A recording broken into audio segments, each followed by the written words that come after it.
My name is Charlie Shields. I have the great honor to serve as the president of the State Board of Education. And before I get started, I want to introduce our other board members. It doesn't take long because there's only 5 of us, but it takes a little longer than last fall when there were only 3 of us.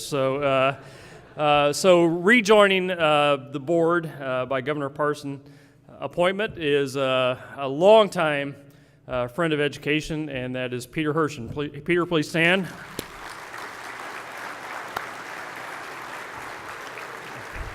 I think, if my calculation is right, entering your 27th year of service on the State Board of Education, which is just amazing.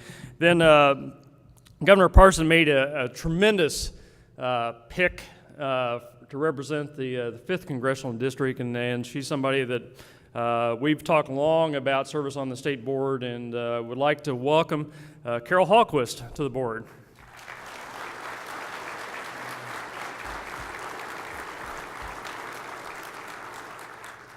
And also, one of our longtime members, he was introduced yesterday, but I'll reintroduce him, and he was one of the 3 of us that remained after the troubles. Dr. Vic Lance.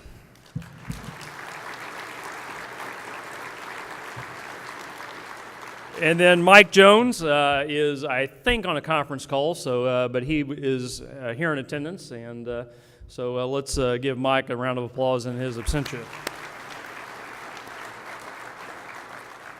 So now it is indeed my pleasure to introduce our interim commissioner, Dr. Roger Dorson. He began his career in education as a social studies teacher in Macon, Missouri, and then moved to Mercer County as principal and superintendent at Princeton, and then spent 18 years as superintendent at Salisbury.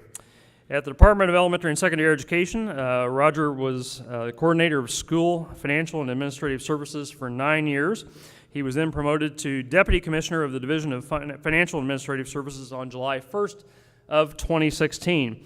And he continues to serve in that capacity as he also serves as our interim commissioner. Dr. Dorson earned his bachelor's degree in education and master's degree in secondary school administration at Northeast Missouri State, which is, of course, now Truman State University in Kirksville, and he earned his doctorate in curriculum and instruction at the University of Missouri-Columbia. I will say this, and I talked about it yesterday a little bit. Starting last fall, the whole experience around the department and the board, I would describe in 2 words, would be destructive and distractive.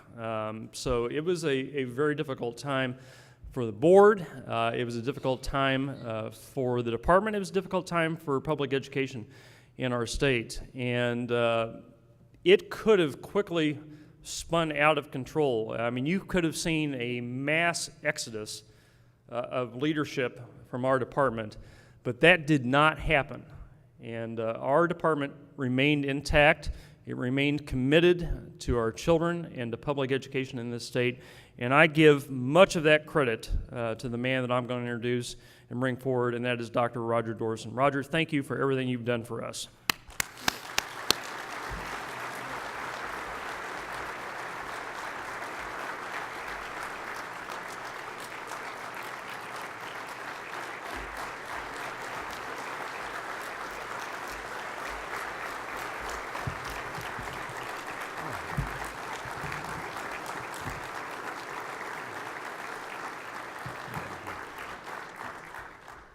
Whew, thank you. I certainly wasn't expecting that. That's wonderful. Thank you very much. That's amazing. I appreciate it, and certainly as anything happens, it's not a job that's done by one person. We had lots of help, great staff. You as superintendents and school leaders pitched in, and it's been great. I was thinking, I've always heard the expression that when someone says, a man who needs no introduction, I don't know what it says about a person who needs 2 introductions, but oh, that's good or bad, I don't know.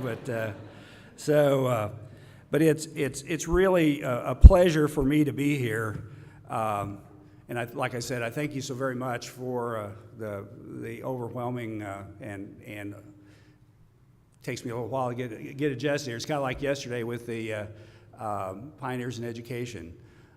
It was an emotional experience, and I'll talk a little bit about that later on. But as Charlie mentioned, back in December the 1st, and it's kind of an anniversary day today. Actually, you don't know, maybe that's the case, but today's July 31st. So instead of what looked like maybe a 2-day or a 2-week gig, actually today ends up 8 months. So, and still going. So, but I've been very pleased to serve in the capacity and serve you and serve the state board.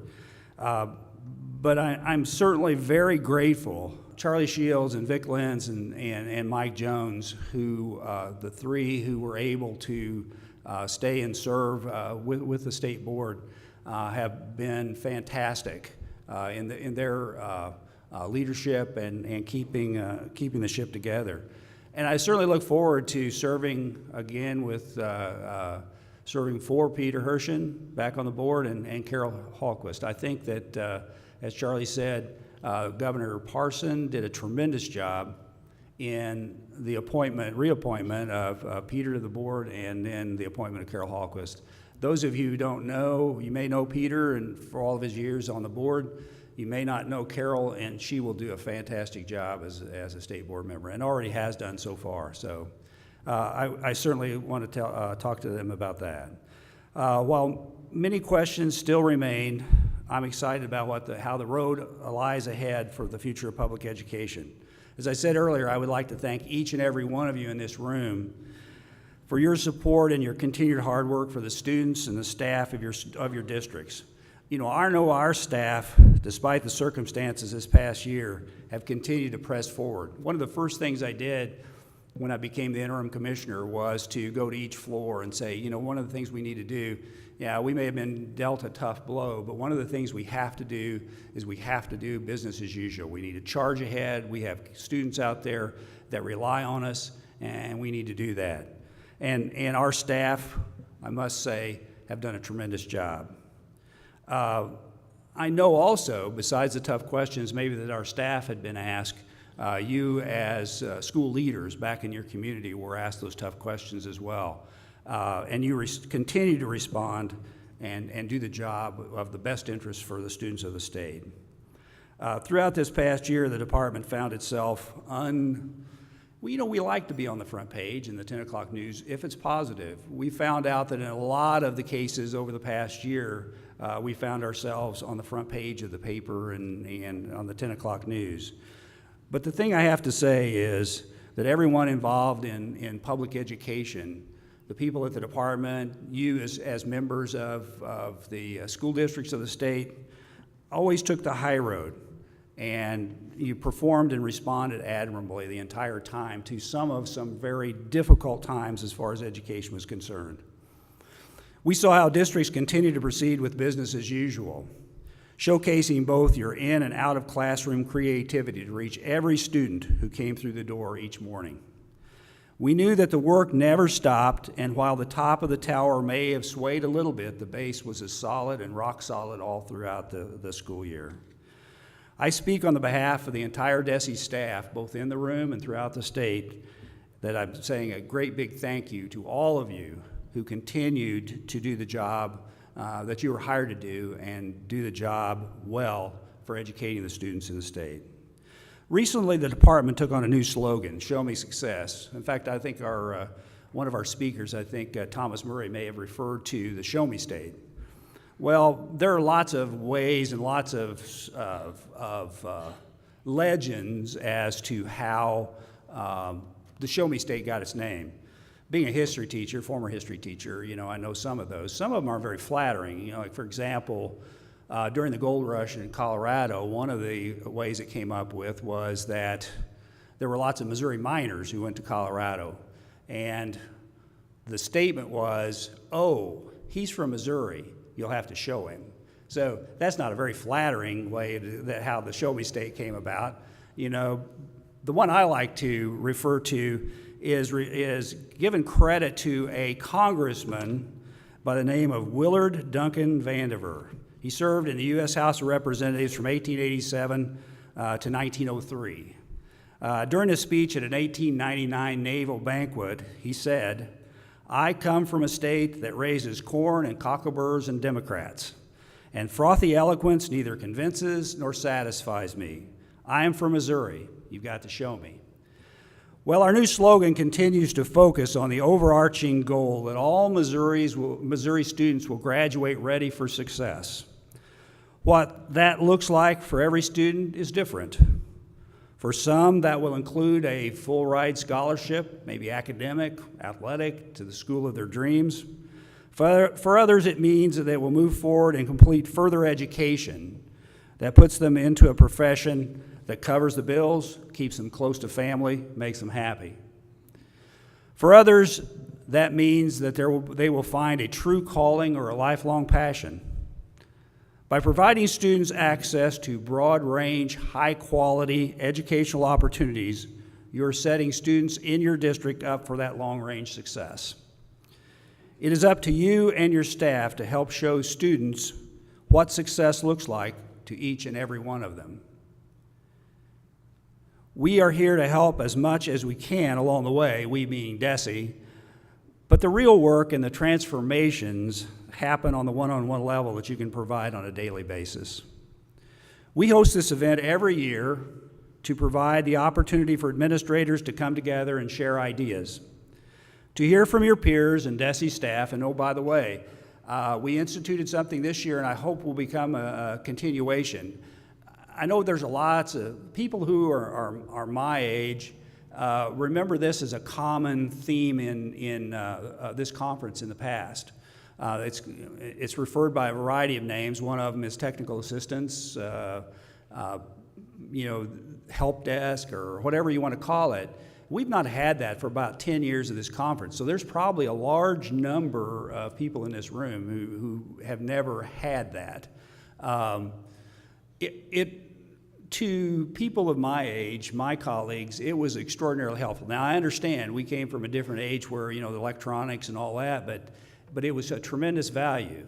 And I think as you get to become more familiar with that, I think you will find that to be a tremendous help to you as well. So hopefully in future years we'll continue to have that help desk or technical assistance. But we like to have this conference. This conference is kind of the kickoff. It does a lot of things. It's you get together with your colleagues and get rejuvenated. We used to use it when I was a superintendent, and some of you I know, having seen some of the little kids running around the hotel, use it the same way. It was a last minute vacation for family. My wife always took our kids and went back to school shopping, during this time.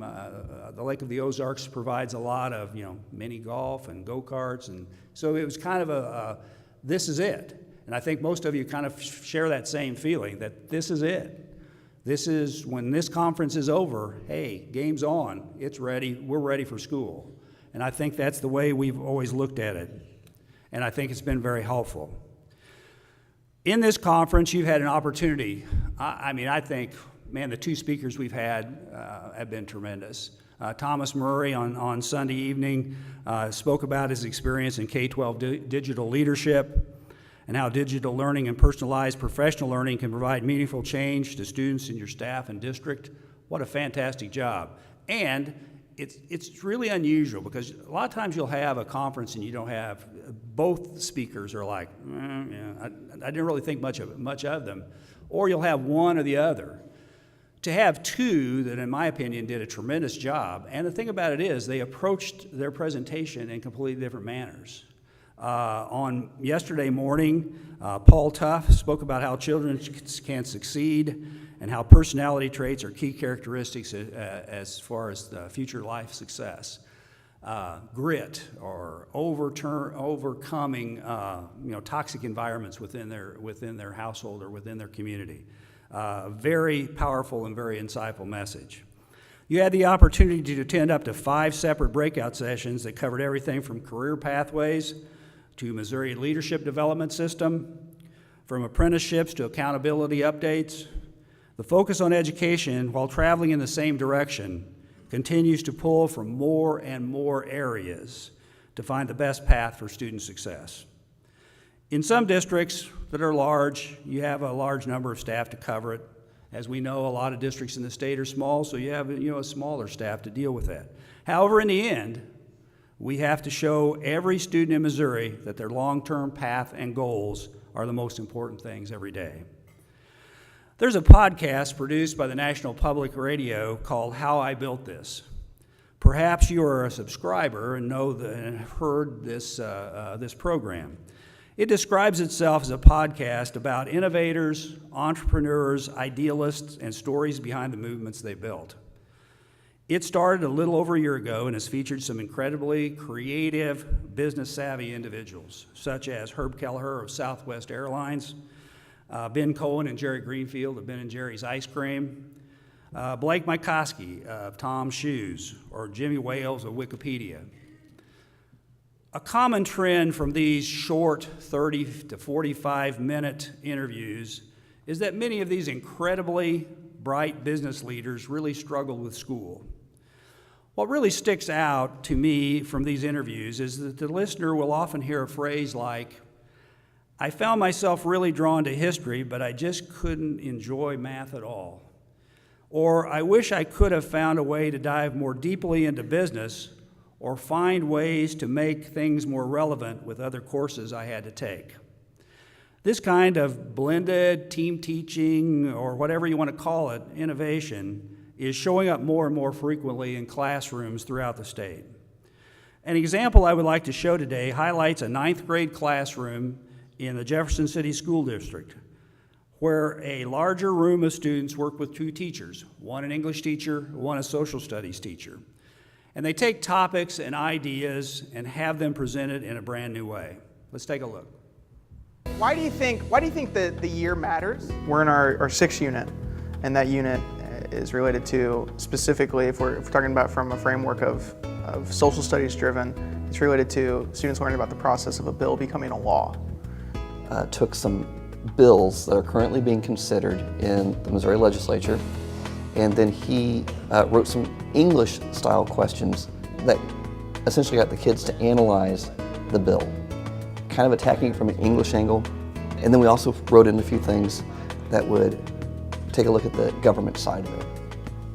Today specifically, students were interpreting bills and making sure they even know what they're about, because if anybody's ever sat down and actually looked at bills filled with political jargon and jargon that's not familiar for students. So just getting them comfortable and starting to analyze and obviously figure out what's this even about, what's this bill about.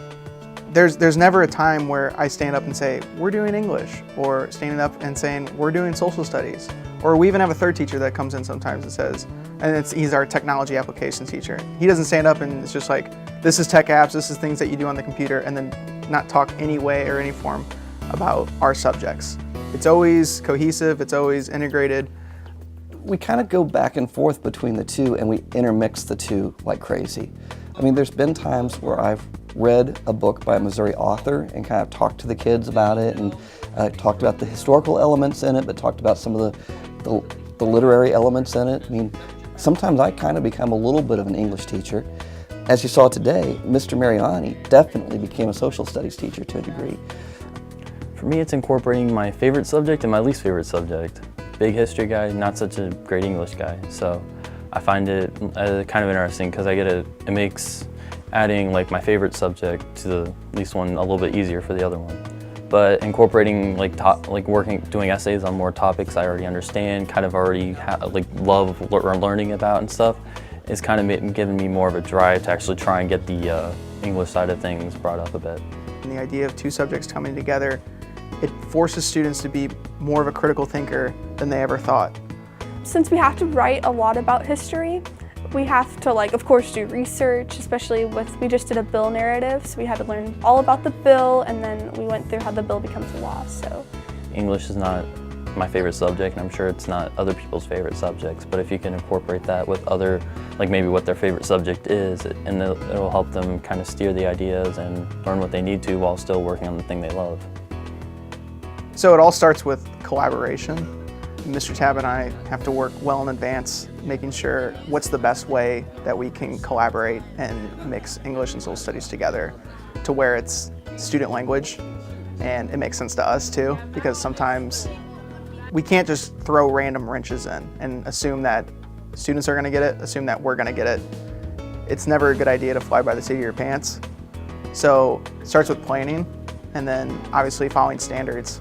Making sure that at the end of the day, I'm still talking about organization of text, making sure that I'm preparing students for assessments, and then making it fun. I would take the lessons I've learned and do the exact same things in a regular ed classroom in a heartbeat. I should stop. If I'm reading a historical document and for some weird reason there's an onomatopoeia in it, I should stop and say, hey, what's this called, guys? When they say knock, knock, knock in the article, I should stop as a history teacher and say, what is this? Your English teacher would be proud if you know what this is. Students are coming in and they're getting to use technology. They're being critical thinkers. They're getting the best of both worlds from our perspective, because I like English, I like social studies, Mr. Tab likes both. I think if you see your teachers on fire about the things that you're teaching, and you have positive energy and all those types of things, then hopefully the students would feel the same way. Teachers like Mr. Tab and Mr. Mariani join a growing group of teachers across this great state who are taking topics and bringing them to life for their students in their classrooms. You heard one of the young men in the video talk about how this format brings a topic he is very interested in this case social studies or history, and one he wants to learn more about or maybe is not quite as interested in this case would be English. We see many things similar publicized through your districts and throughout local media, finding ways to reach every student. Gone are the days that we can be concerned only about whether students grasp things visually, audibly, or written.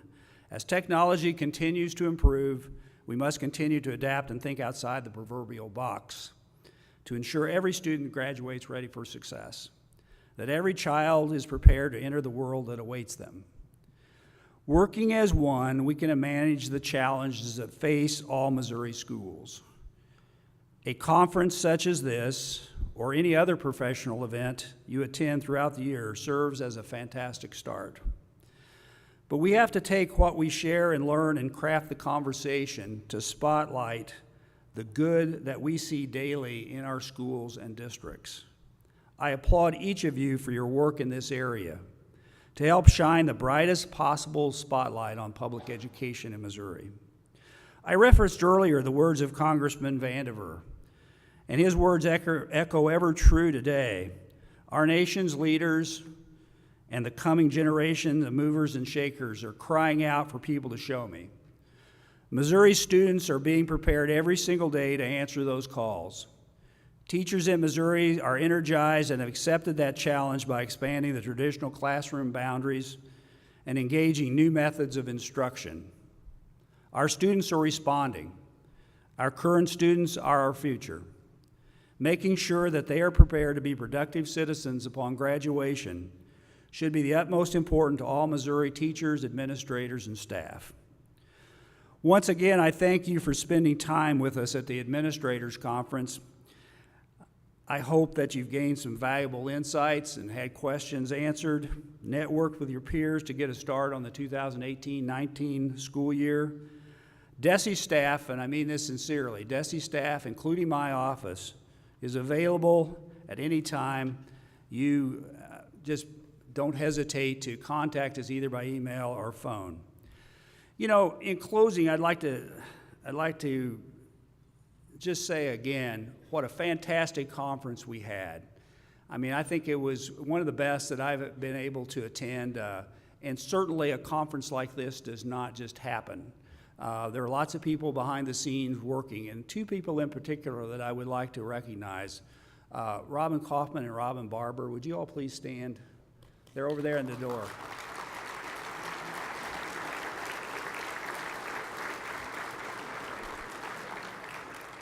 I can't begin to tell you how many hours and how much hard work those two individuals did in getting this conference up and around. You know, I said this yesterday, but I really mean it, and that is one of the things that I enjoy and is most rewarding to me about this conference is the Pioneers in Education Luncheon. Yesterday, I have to admit, it was a little misty-eyed for me because it was a very moving moment always. Yesterday was more moving and more meaningful to me because one of my former teachers was honored. In Charlie's introduction to me, you might be able to put two and two together because his introduction said, you know, Macon, and there was an honoree for Macon yesterday, Hugh Dunn.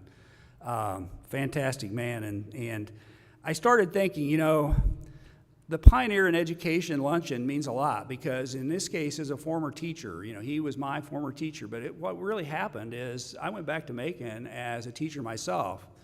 After having him as a teacher, I also then ended up teaching some of his younger children, and I became their teacher. And you know, it really reminded me about this is what education is all about. And if you will